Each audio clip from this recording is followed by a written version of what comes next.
Tampereen kaupungissa hevoskastanjoita. Jossain paikoissa ihan kivasti, kuten tässä lähellä virastotaloa grillikioskin kohdalla. Näitä hevoskastanjoita sopisi Tampereen kaupungin jatkossa laittaa aina kun puita tuhoutuu tilalle. Nämä ovat kirvattomia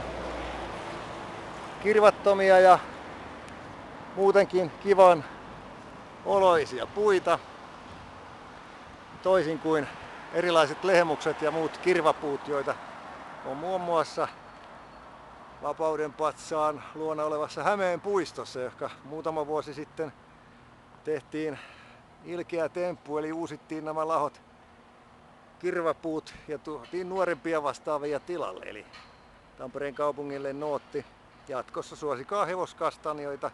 Nämä eivät kuse niskaan, eivät tahri pyöräilijöitä eikä autoilijoita. Ja jos hyvin käy, niin saamme vielä villisikoja ja peuroja kaupunkiin syömään näiden hevoskastanjoiden tuotoksia syksyisin. Oikein kivaa kesää 2012. Yhteystiedot hevoskastanjan taimiasioissa ja puutarhapalveluissa, talonmiespalveluissa Olavi Lehto, Tampere. Videolla ja blogissa sähköposti puhelinnumero.